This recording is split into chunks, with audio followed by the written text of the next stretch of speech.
lecture, we're basically going to get a taster of his latest research. The lecture is entitled Justice and Islamic Law, Mazalim Courts and Legal Reform. With that, I ask you to welcome Professor Jonathan Brown.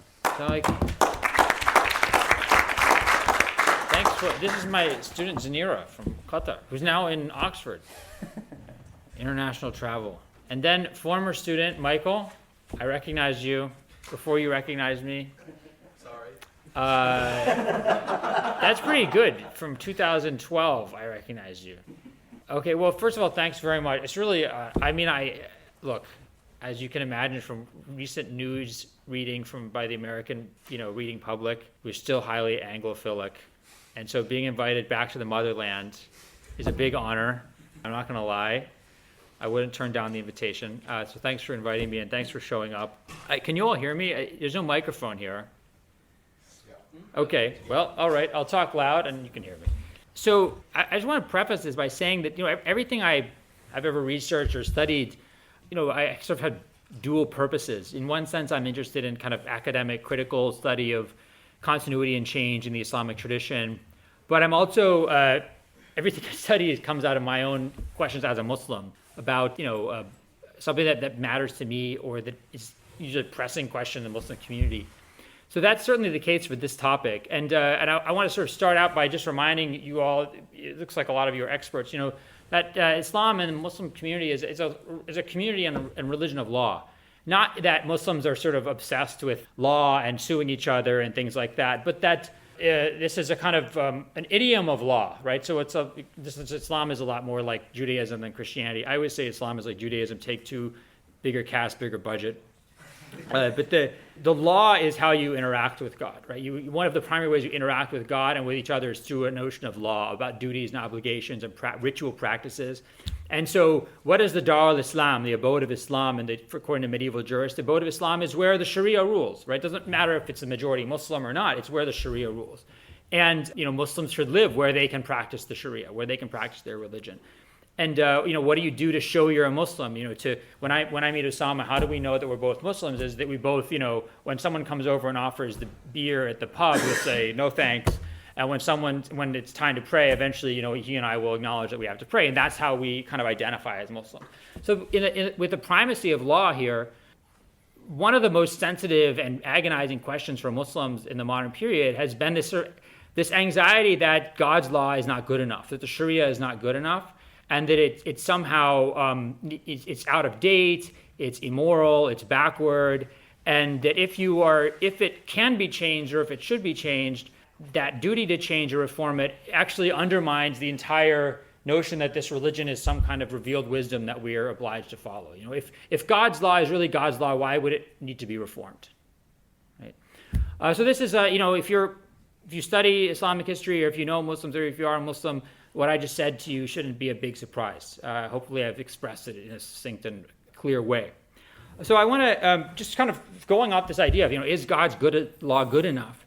I want to start with a story, and it's recounted by the famous Ottoman jurist Muhammad Zahid al-Kawthari, who died in 1952 in exile in Egypt. He was the last academic sheikh of the Ottoman Empire, the Sheikh Dars. So if you were to think about the senior scholarly position in the Ottoman Empire. And he was a truly capacious mind, a tremendous scholar. I recommend reading anything by him if you want to learn anything about Islamic history.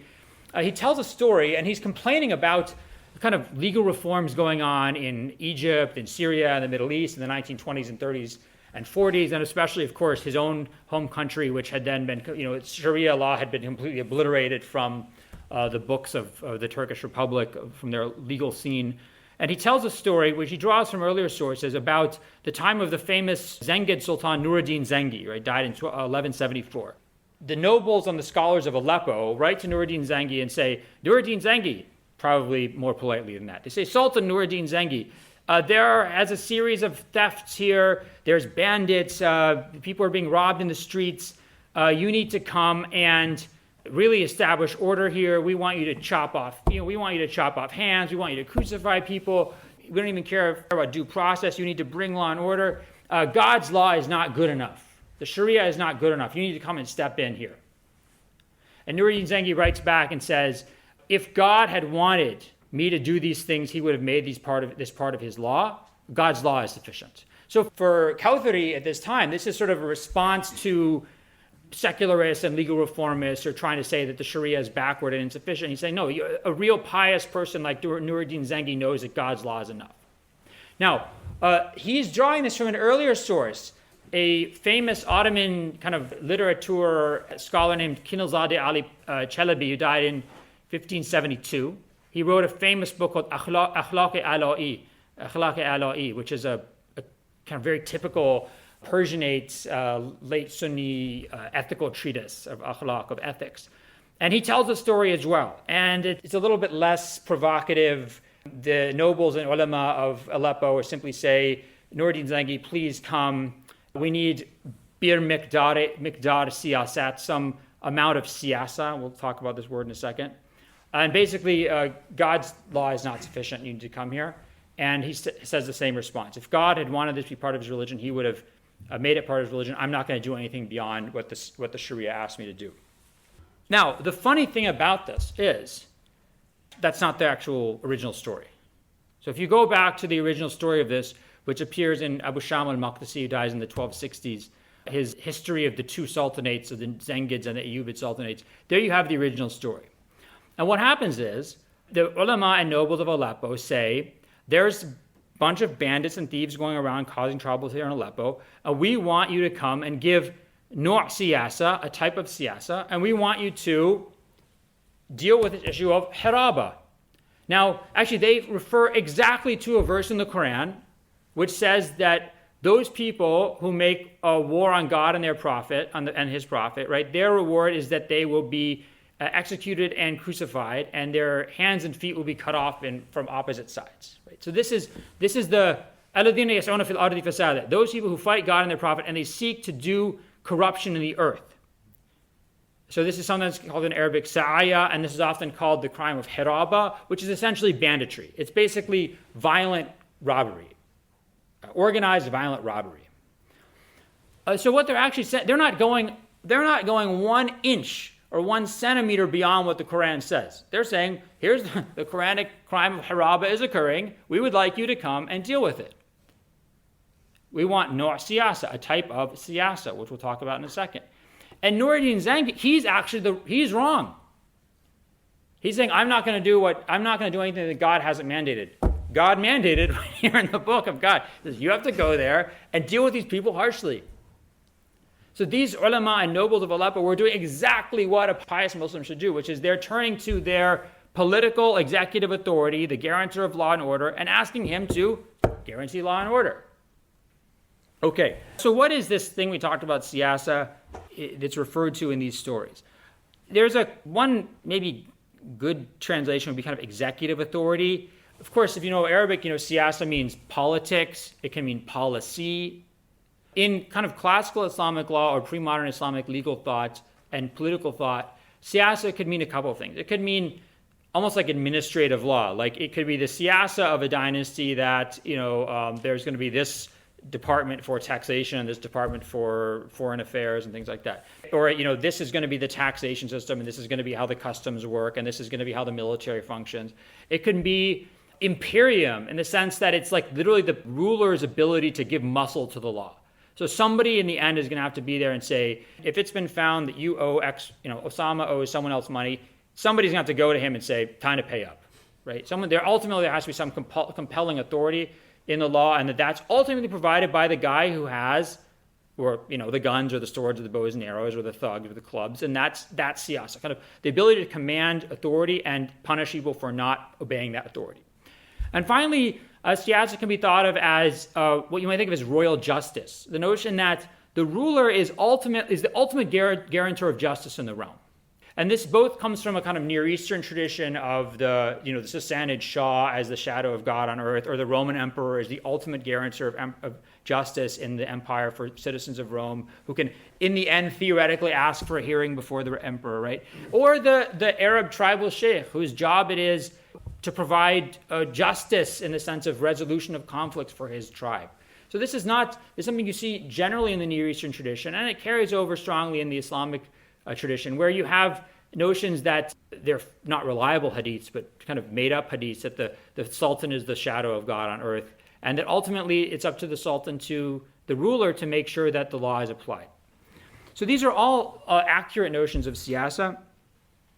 But siasa is also it's a source of anxiety in the Islamic tradition, especially after the Mongol invasions, because at that point, siasa also becomes a doorway through which illegitimate, non-Islamic, foreign ideas of justice and rule can be sort of brought into the Islamic tradition. So you see this very clearly in the way that some Mamluk-era thinkers like al-Maqrizi talk about siasa, and they'll say siasa comes from the word yasa, or Mongol law, which is actually not true. But there is this thing that siasa is like this. It's like this weird Turco-Mongol idea of justice. It's not the Sharia. It's not Islamic. In that anxiety, you see the same type of anxiety we see today when we talk about the kind of misuse of political authority by Muslim rulers, which is that they're using the language of the Sharia or notion of siasa to really cloak or disguise what are their naked political ambitions or agendas of various parties, or their own kind of venal interests or desires for power.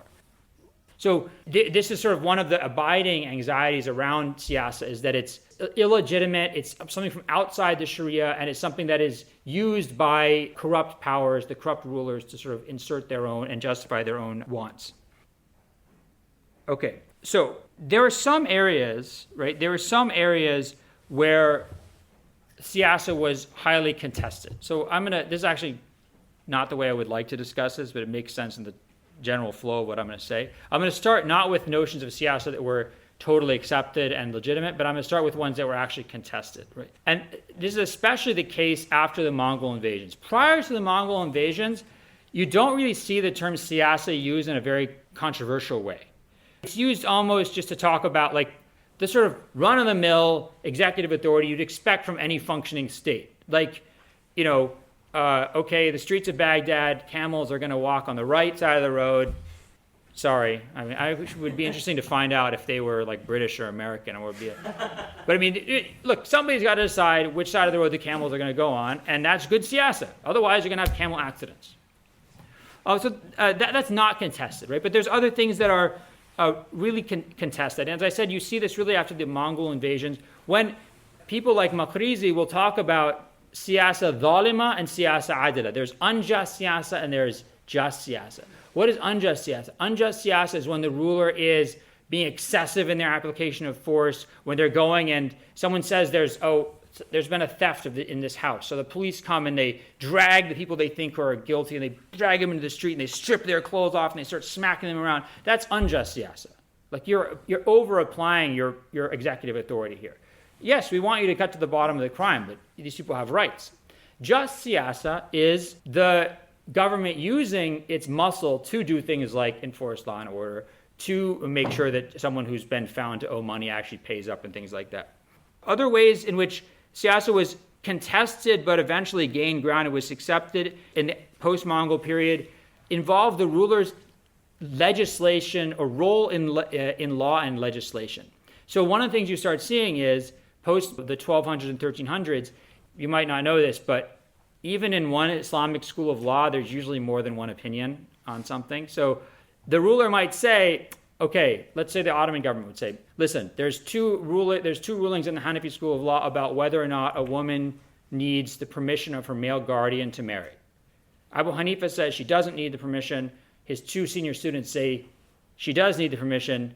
The Ottoman government says, we're going to pick the rule that says she does need permission, and that's going to be the law of the land. So the ruler has the right to, if you have several options in the madhab, the official madhab of the Ottoman Empire, I'm going to tell you which option to choose. And the scholars, by the time you get to the 1300s and 1400s, even in, a lot of times people think it's only the Hanafi school that says this, but actually even in the other schools of law, they'll say, if the ruler tells you, follow this certain rule in your school of law, then you follow that ruler, even though that might not be the main or most reliable opinion of that school.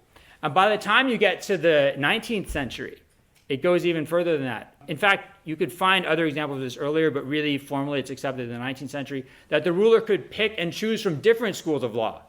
So going outside, so when the Ottoman Family Law Act of 1917 is passed, They take rules that are not only outside the Hanafi school of law, but are outside any of the Sunni schools of law. They go to sort of earlier, pre-school of law formation rules. So this is all, by that time, uncontested siasa right of the ruler for his role, or the state's role in legislation.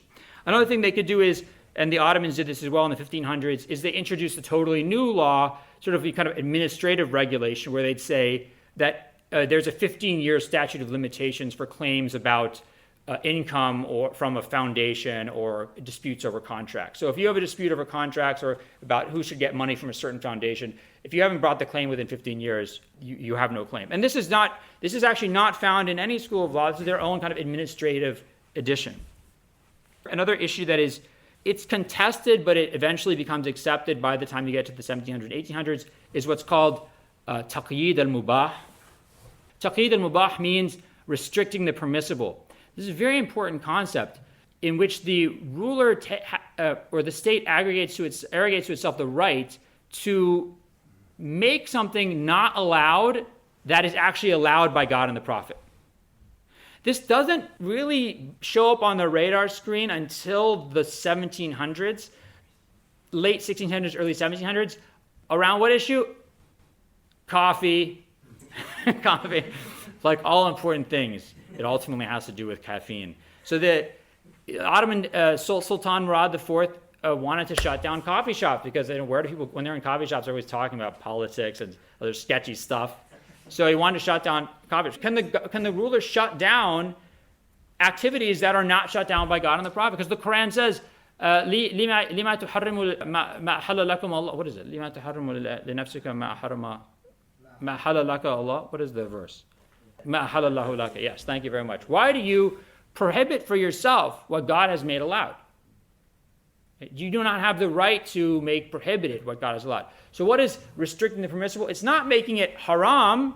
It's simply saying it's administratively not allowed. It's administratively not allowed. Right? This becomes a really robustly discussed in the 19th and 20th century, early 20th centuries, around two issues: abolition of slavery and ideas about prohibition of polygamy.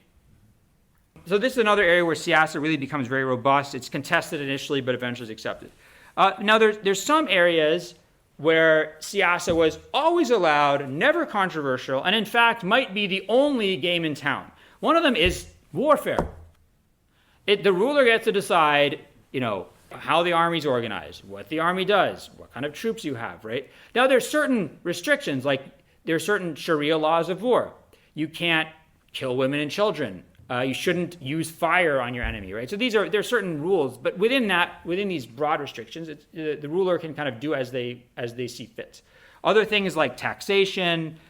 The ruler is also very important in what we would think of as public law, in the sense of public order or criminal law.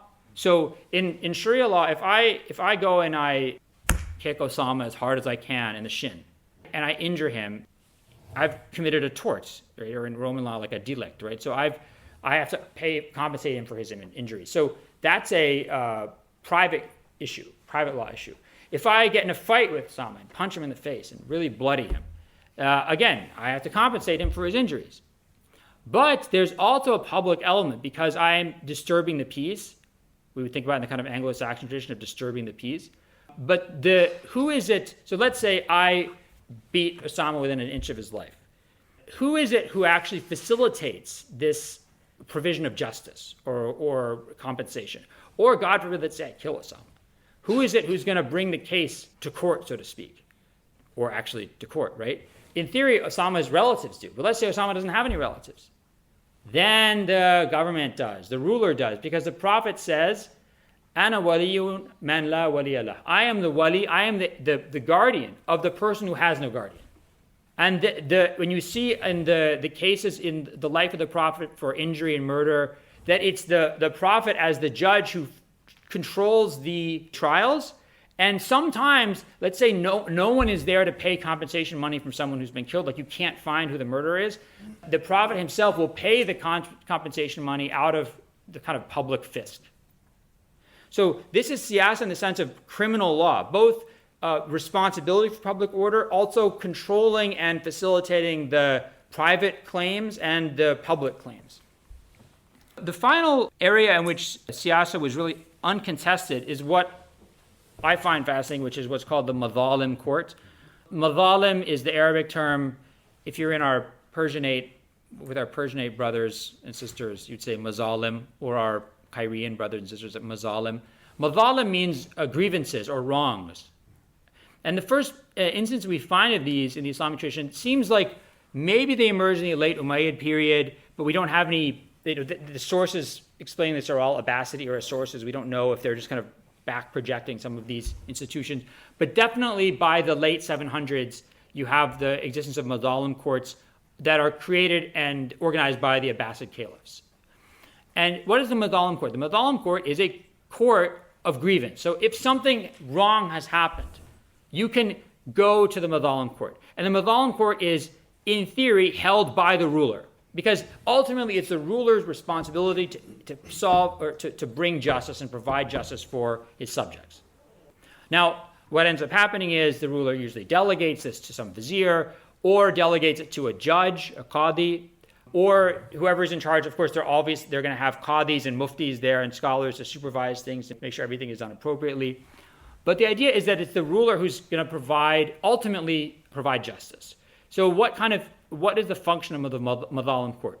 In one sense, it's like an internal oversight for the government. So if, let's say, I've appointed Usaama, my tax collector for the region around Basra, and I start hearing report, Usaama's been taking a lot of tax money. I saw him the other day. He was being carried around by 50 different Turkic slaves, and had way too many pistachio nuts or whatever somebody had to show they were rich at the time. So I'm okay. I'm going to launch an investigation on Usaama and find out what's going on here. That could be done. So internal, self-prompted, not by complaints, but by the government's own or someone in the government's own concern. Now, if let's say Usaama is the tax collector and he's come and overtaxed my melon shop, I can go because he's a government official and I can take this complaint to the Mazalim court. What's another thing it does? It could serve as essentially a court of appeals, because who might be a government official who treats you unjustly? It could be a judge. So I've gone to the regular qadi court, the normal fiqh is applied, right? Normal Islamic law is applied, and I don't think I've gotten a fair judgment because I think this judge is being unjust, so then so it functions like an appeals court. Or, finally, it also functions as a criminal law court. Because, like the instances in the lifetime of the Prophet where a Muslim is found murdered in Khaybar, which is a Jewish town, right? The Jewish population say, we didn't do it. The Muslims say, we didn't do it. So who's going to pay for this person's blood? Who's going to compensate his family? Who's going to answer for the wrong done? The Prophet eventually pays himself. It pays out of the public money. So the criminal court is there to catch instances of injustice that have fallen through the cracks. And so that's one of the things that the Mazalim court does, is it catches things that fall through the cracks. And why are there cracks that can be fallen through to begin with? This is where we get into this question of why isn't God's law sufficient? If God's law is perfect, why are there cracks? Why are instances of injustice happening? Some of these cracks exist because the general fiqh, the general kind of body of law, procedural law, and substantive law derived by Muslim scholars from the Quran, the precedent of the Prophet, the practice of the early Muslim community, is a very concern with protection of defendants. So the default state of affairs is that people don't owe things to one another. If I'm going to say Usaama needs to be punished because Usaama did something to me, I have to provide evidence. I can't just expect him to be punished because I say something. Because otherwise he would just go around saying stuff about other people all the time and collecting money or having them punished. So that in order to move from the default state of affairs to a new state of affairs, the plaintiff has to provide evidence. Now, what that means is that if let's say Usaama really did attack me, but he's just very cunning and made sure no one saw him and there was no cameras or anything like that, right? I've still been wrong, but now I have no route to justice because Usaama as a defendant is justifiably protected by, I have to provide evidence if I'm going to infringe on his rights. Or another case in which the kind of rights of defendants are protected, judges, this is not always true in different schools of Islamic law, but in general, judges can't rule based on what they know. They have to rule by what's given as evidence in the court. So let's say Abdul Khalik says, Usaama roughed me up and robbed me in an alley in downtown Oxford the other day. I don't have any witnesses, but I swear to God this happened. Yeah, there's no cameras, surprisingly. But lo and behold, I was walking by the exact same alley and I saw it happen. Because I'm sadistic, I just watched. But I know you're telling the truth. I still can't rule against Islamic. Why? Because I have to go by what's based on evidence. Why would this be the case? This is moronic. Because imagine this. What happens if I'm a judge who can rule by what I know? I can just say, I like those shoes, Eugene. Those are my shoes. You took those shoes from me, and I saw it happen. I know you did it. So the judge could pursue his own ends or his own agenda using his claim of knowledge of the law. So you want to protect people from corrupt judges. Okay. So one way in which the Mazalim courts are more flexible and can pick up things that fall through these cracks is that the judge is allowed to act on their own knowledge. A second thing, the judge is not bound by their school of law. In general, and this is true throughout Islamic history, although things start to get a little bit more flexible in the kind of 1300s and 1400s and much more flexible in the 19th, 20th centuries, judges should rule by the school of law that they belong to. In fact, mostly they should rule by the main opinion of the school of law they belong to, unless the ruler has come and said, take this other one, right? Or we've decided that we're going to take this other one for some public policy reason. The judge overseeing the Mazalim court doesn't have to do that. The judge overseeing the Mazalim court can pick from any of the schools of law as long as they're within the outer bounds of the Sharia. So they can't go outside all the schools of law, but they can pick within that. So I like the image of Mr. Potato Head. Do you guys have this in the UK? Mr. Potato Head? Maybe you're a little old for this. Toy Story. They have Mr. Potato Head in Toy Story?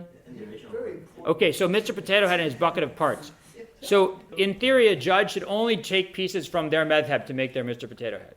The Mazalim judge can go and take from other buckets of parts to make like a composite Mr. Potato Head that is going to give justice in this situation. The Mazalim judge, based on that, actually has more flexible in terms of what they can accept as evidence, because some schools of law, for example, the Hanafi school of law, is much stricter about only accepting oral evidence as opposed to documentary evidence. So even if I have a document, in theory, I have to present somebody who is present at the creation of that document or have a witness to say, this is what the document says, it was done on this date at this certain time. Other schools of law, like the Maliki school, much more accepting of documentary evidence. So you can accept evidence that you might not otherwise be able to accept if you belong to one of these more strict schools of law.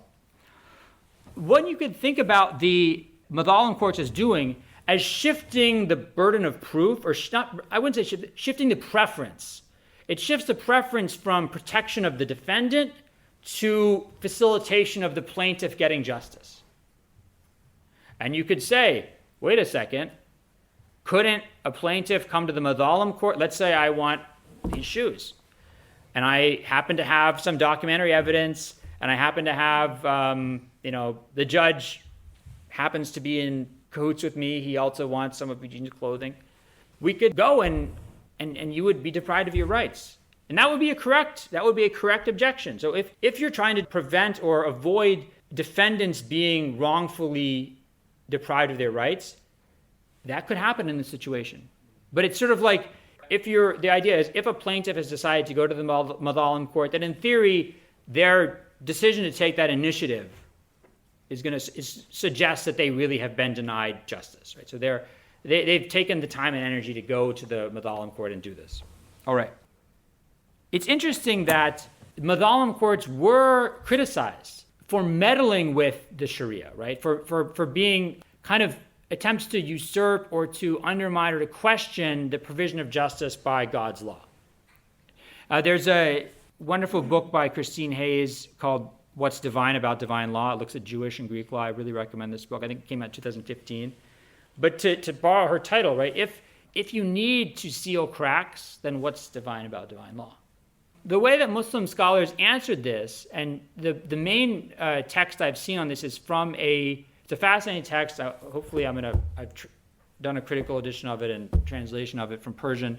It's by a scholar named Jalaluddin Davani. He's basically the last kind of great Sunni scholar of Iran, especially southern Iran. He's from Shiraz, and he dies 1502 of the Common Era, right before the Safavid takeover of southern Iran.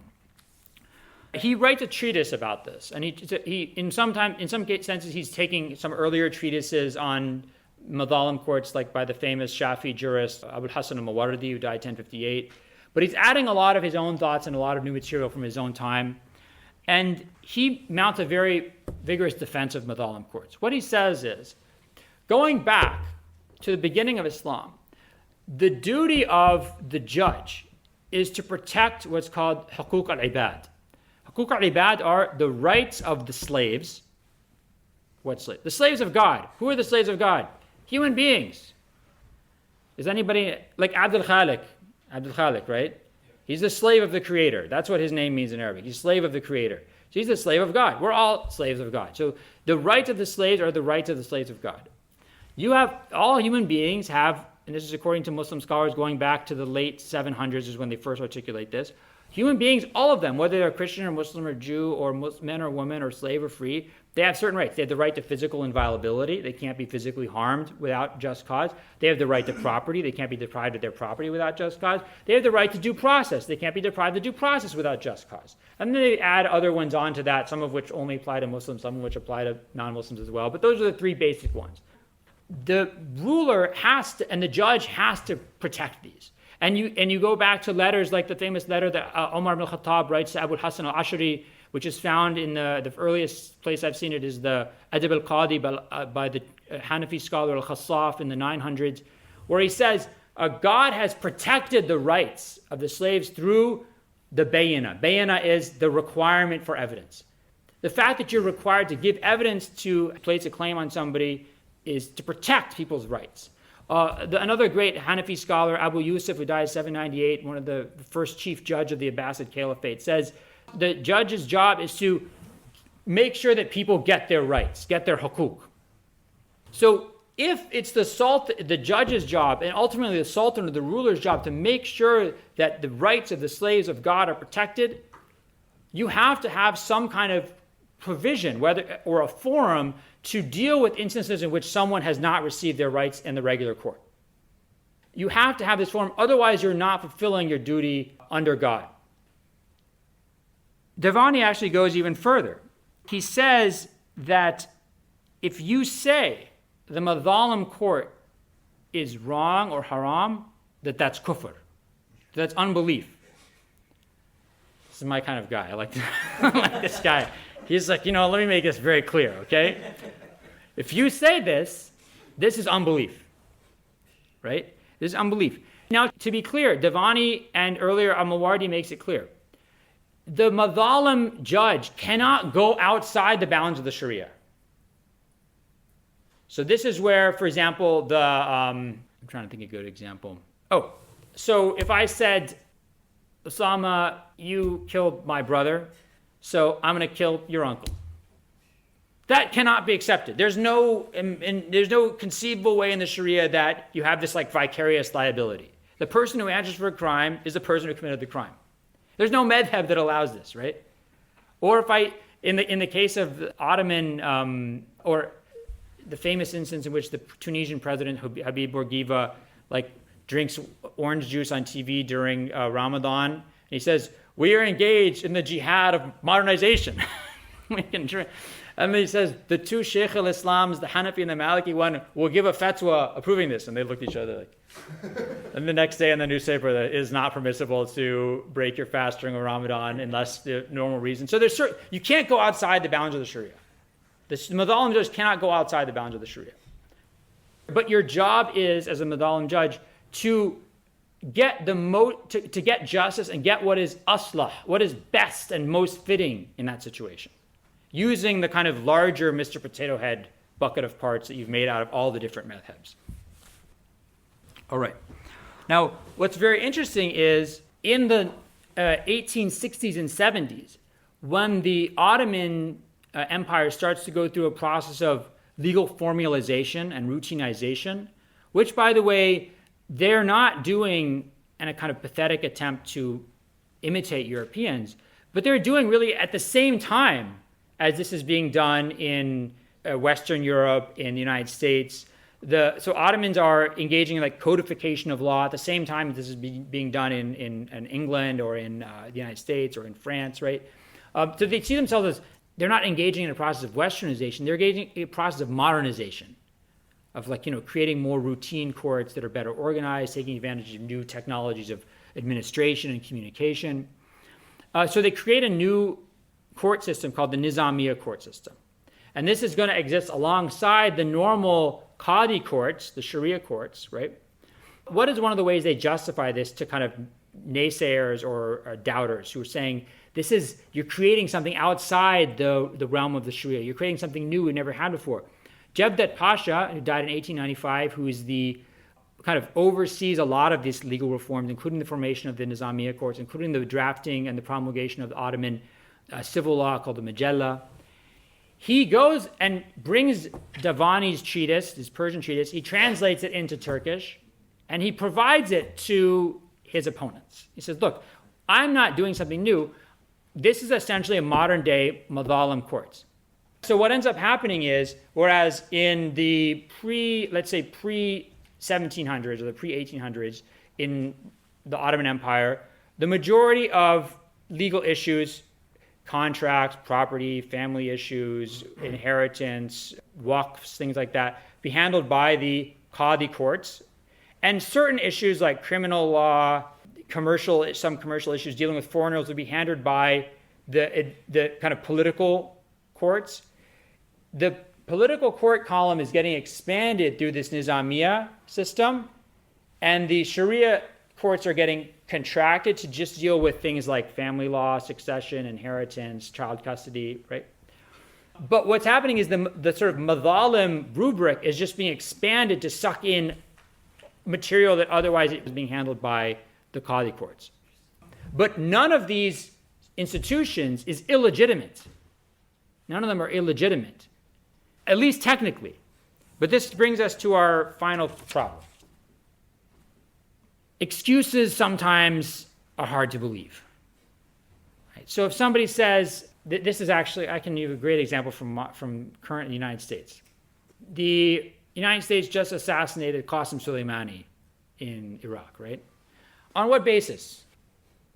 What was it called? UMDA, UMDF, the Nuclear and Military Declaration of Force, right? So after 9/11, the United States Congress said, we give permission for the president to pursue the parties involved in 9/11, those people who facilitated it.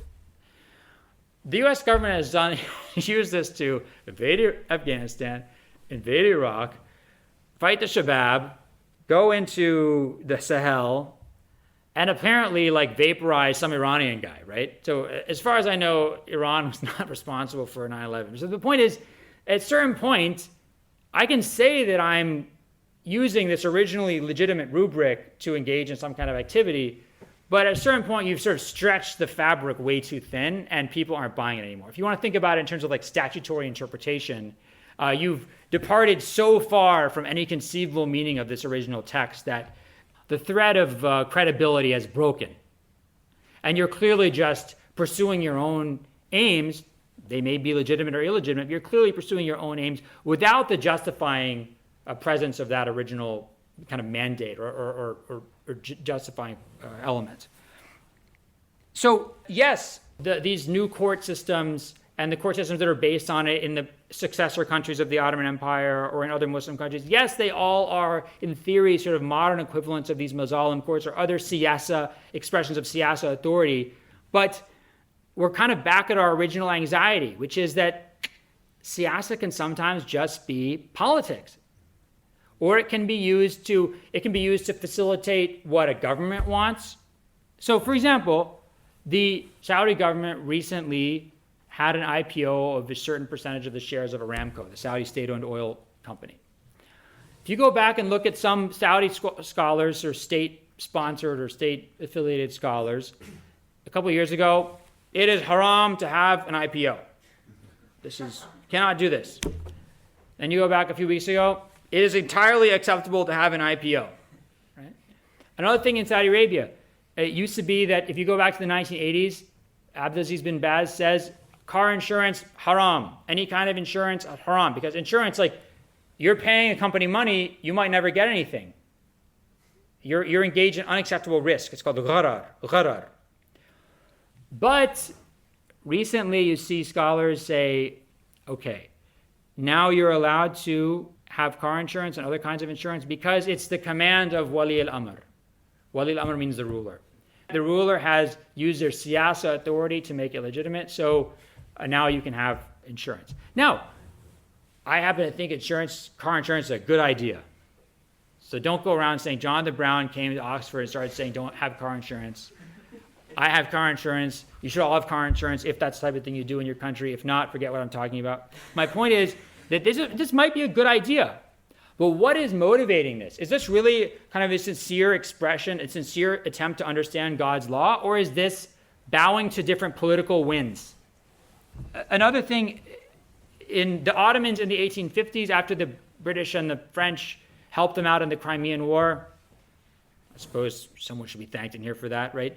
The Ottomans make a promise to end religious discrimination in their realm. And so they stop levying the jizya, which is the tax that non-Muslims pay under Islamic rule to continue practicing their religion and receive protection. They stop levying the jizya. On what basis? Because in the Hanafi school, Muhammad bin Hassan Shaybani said that it can be the decision of the choice of the ruler whether or not to implement the jizya or not. And they use some examples from the caliphate of the second caliph, Omar bin al-Khattab. So, but what's driving this? Is it, a sincere attempt to understand God's law? Is it trying to placate powerful forces of Western Europe? Or is it trying to come to terms with a kind of a new reality of how states function? I mean, it's sort of, it becomes confusing about what's motivating, what's driving these moves. Or the case today of Iran. So the Iranian government, in general in Islamic law, the blood money you pay for a non-Muslim would be less than a Muslim.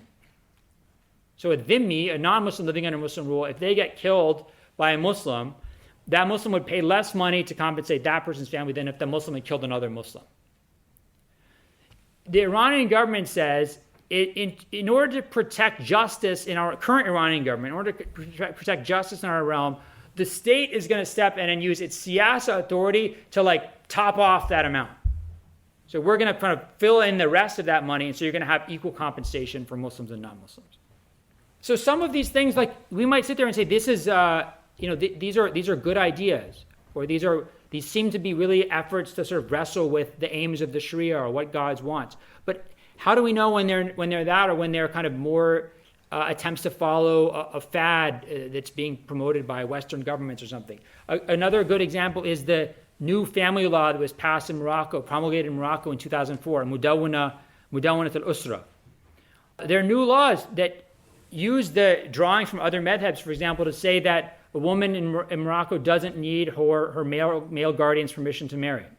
That a woman, that divorce has to be, you can't, in theory in Islamic law, if I say to my wife, you're divorced, you're divorced, you're divorced, if we're in a cabin in the woods and all that's all around is some pigeons, that's a valid divorce. That's a valid divorce.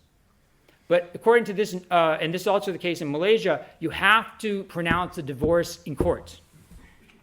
There's no madhab that says this. This is pure restriction of the permissible, taqid mubah, for the benefit of the Muslim community. This could be a good argument. Do we really want to have situations in which men are divorcing their wives and then denying it? Or women are saying they're divorced and they weren't? We should regulate this or make it official. Similarly, marriages have to be documented in the courts.